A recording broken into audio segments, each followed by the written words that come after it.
¿Qué pasa, chavales? Bienvenidos a un nuevo vídeo. Ya veis que le estoy pillando el gustillo a esto de grabar en la calle.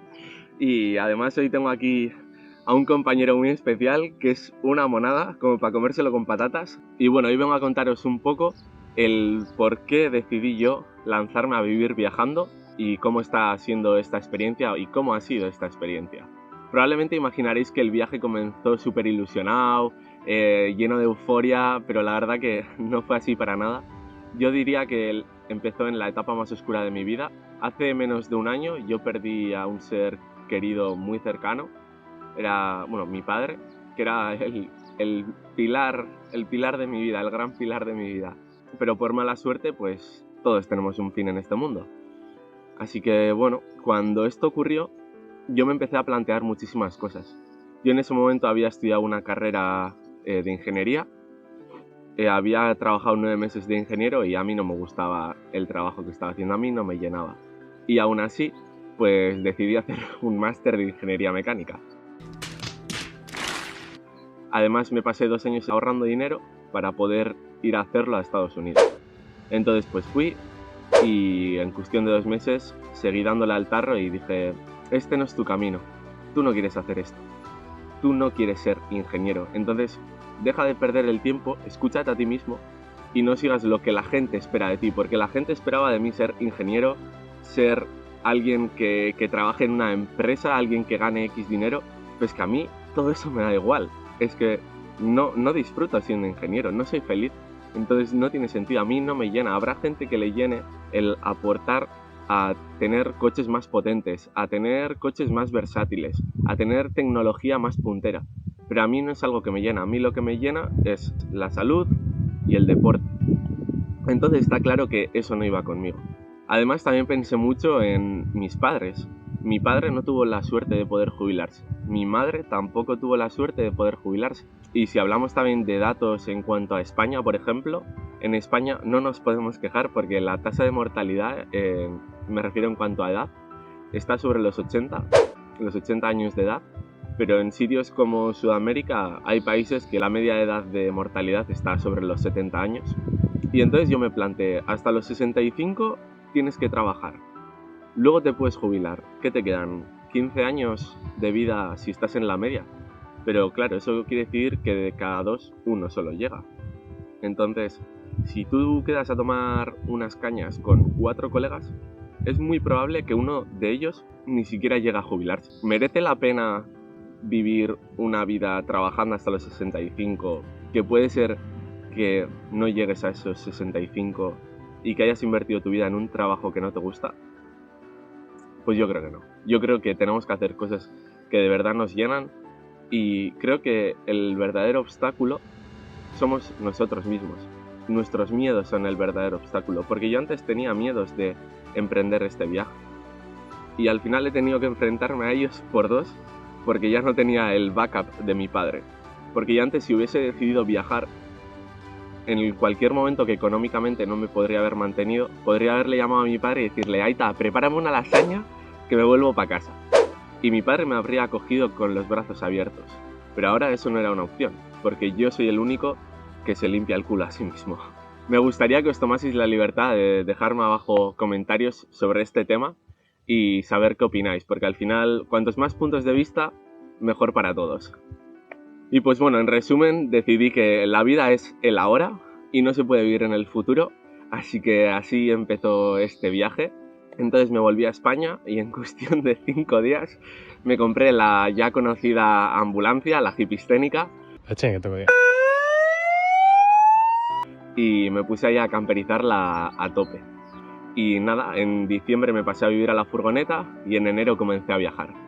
El viaje comenzó por la costa cántabra y como ya os he dicho antes, yo tenía muchos miedos, aunque en ese momento no me diera cuenta, ahora soy consciente de que yo tenía muchos miedos. ¿Cómo va a salir esto? ¿Me voy a sentir cómodo? ¿Me va a gustar este estilo de vida? Pero poco a poco se vio que eran injustificados y que lo que necesitaba era echarme a la piscina. Durante aquella primera semana pude conocer sitios preciosos, dormir a la orilla de las playas, pude ver respirar al mar, pude conquistar preciosas cimas y sobre todo, lo que más me impactó fue el salirme del ritmo de hacer que llevamos en la sociedad. Al final siempre estamos, tengo que ir al banco, tengo que ir a no sé dónde, luego quedo con los colegas, luego hago no sé qué, y luego hago tal. Y nunca tenemos tiempo para de verdad hacer una introspección y ser capaces de ver nuestra vida desde otro ángulo. Y para mí ese fue el mayor golpe, porque a las 11 de la mañana había entrenado, me había duchado y me había bañado. Y yo decía, ¿y qué hago yo ahora en todo el día? Pero si son las 11. Y en realidad es la pregunta más estúpida que me he hecho en toda mi vida, porque es como, si tienes tiempo, ¿qué es lo que vas a hacer? Pues cosas que te gustan, es que es súper lógico. Pero estamos tan acostumbrados a estar como en esa ruedecilla, como los hámsters, están dando vueltas, dando vueltas, dando vueltas, dando vueltas.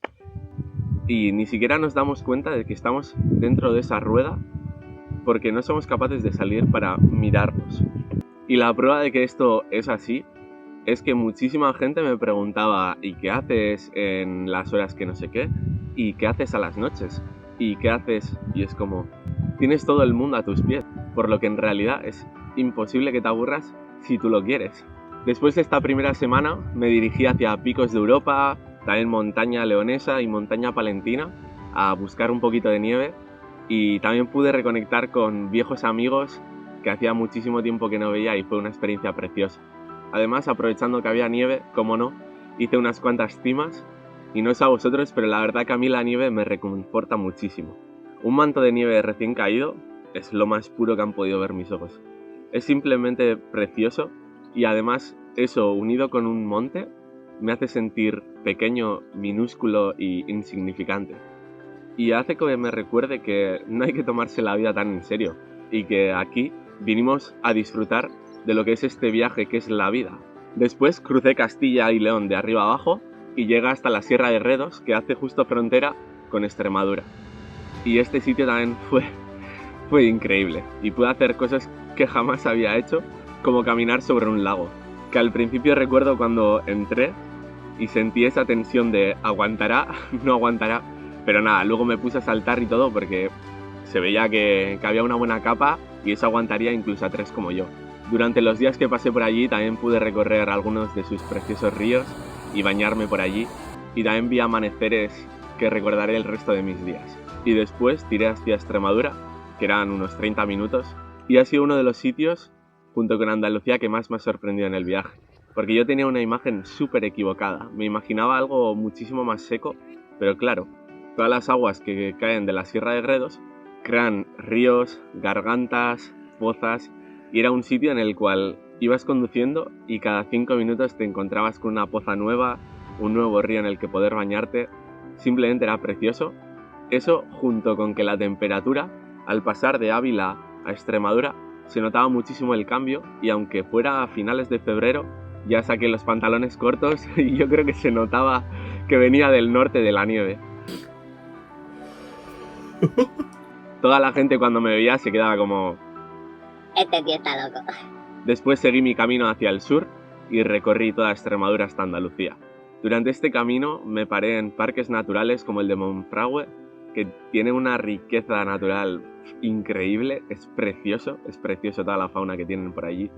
Y también pude ver la gastronomía tan increíble que tenían por allí. Cada 2x3 había ganado, cerdos, vacas, cabras, ovejas, y al ser unas tierras que no están muy explotadas, los precios para hacer vida social, en cuanto a irse a un restaurante, etc., eran súper baratos. Y no desaproveché la oportunidad. Finalmente llegué a Andalucía, sitio en el cual decidí perderme los próximos 2 meses, y sin duda de todo el viaje yo creo que me quedaría con Andalucía, porque al menos yo tenía la imagen de que era solo costa, y aparte de costa tiene una montaña y unos lagos que son una pasada. Además, al estar tan cerca de África, cientos y cientos de aves migratorias se bajan allí al sur para no tener que recorrer una distancia tan grande por el mar, por lo que la riqueza que os podéis encontrar aquí en cuanto a fauna es lo más increíble que he podido ver en todo el trayecto que hice de norte a sur. Cabe remarcar que de todas las aves que me pude encontrar, el más emblemático sin duda fue el buitre. Además se ve que tienen mucha confianza y no se cortan en cuanto a la altura en la que volar, y alguna vez les escuchaba aletear y se veía la fuerza que tienen para levantar semejante peso. Al final son aves que miden 2 metros y pico y una persona normal puede medir 1,80, por lo que es una locura. También no puedo dejar sin mencionar los atardeceres de esta zona. Los atardeceres obviamente en cualquier lugar yo creo que son preciosos, pero los colores son menos intensos. Y en el sur el color es más rojizo. Y eso combinado con las preciosas playas que tienen, o cuando subí al Veleta y dormí allí, que de verdad que jamás voy a poder olvidar ese atardecer y ese amanecer, porque yo creo que ha sido lo más épico que han visto mis ojos en, no sé si en toda mi vida, pero en muchísimo tiempo seguro. A mi paso por Andalucía también aproveché para reconectar con viejas amistades y también para visitar a familiares que tenía por allí, y las veces que estuve con ellos sentí que volvía a estar bien conmigo mismo, que había hecho un gran avance durante esos meses. De verdad sentía que lo había hecho y que de verdad volvía a disfrutar de estos momentos, porque meses atrás tenía tal agobio en la cabeza que no era capaz de disfrutar de estos pequeños momentos. Para finalizar mi aventura por Andalucía fui hacia la Sierra de Cazorla, en la cual me quedé atascado durante 4 días en la nieve, y no pudo ser una experiencia más increíble. Había gente que me escribía preocupada y sinceramente yo no podía estar más feliz de haberme atascado allí, porque no había nadie, estaba yo solo, estaba todo lleno de nieve y yo creo que ha sido también uno de los paisajes más salvajes y más increíbles que he visto en toda mi vida, de verdad. Aquello era una puta pasada. Me dediqué simplemente a pasear por allí y también hice un pico que se llama el Pico Cabañas. Y bueno, tras 4 días por allí atascado, finalmente tocaba ya volver para el País Vasco. No porque yo quisiera, pero como os he dicho antes, al final ahora tengo al cargo X cosas de las que me tengo que ocupar. Y bueno, pues para finalizar el viaje, qué mejor que un festival, ahora que ya el COVID parece que va llegando a su fin. Y para todos los amantes de la música y para todos los amantes de la cultura musical, la vuelta de los festivales es la puta hostia. Aunque tocó volver, la mochila que llevaba a cuestas volvió con muchísimas más cosas de las que partió. Y no me refiero a cosas materiales, obviamente. Me refiero a toda la gente que he conocido en el camino, porque al final, cuando viajas de esta manera, estás todo el rato expuesto a nuevas experiencias y a nueva gente que te va a aportar nuevas maneras de ver la vida. Porque además, la gente que te encuentras en el camino, en una aventura como esta, suelen ser en general gente que lleva una vida muy alternativa y muy fuera de lo normal. Gente que en tu día a día, viviendo en una ciudad o en un pueblo, no te vas a encontrar. De hecho, vas a tener siempre la misma influencia en cuanto a tus amigos y la gente de tu alrededor. También vine con la mochila cargada de momentos que compartí con mis familiares, con amigos, momentos que espero recordar durante toda mi vida, pero sobre todo el desarrollo personal que había hecho en tan solo 3 meses. Porque si me hubiera quedado en mi pueblo, no lo habría hecho ni en 2 años. Tras mi breve visita por el País Vasco, me he venido a Córcega a seguir con la aventura y durante los próximos 2 días comenzaré con la GR20, que son 180 kilómetros por el monte recorriendo la isla de norte a sur, que voy a realizar en autosuficiencia y en 12-13 días espero completarla. También en breves os iré comentando los nuevos planes para el canal, las nuevas aventuras que se vienen, porque se vienen cosas muy chulas. Así que nada, estoy con la ilusión por las putas nubes y no tengo ninguna duda de que de este proyecto van a salir cosas muy buenas y que va a ser un proyecto muy bonito y un camino precioso para recorrerlo. Espero que me acompañéis, un fuerte abrazo a todos, os mantendré informados. Seguimos con la ruta.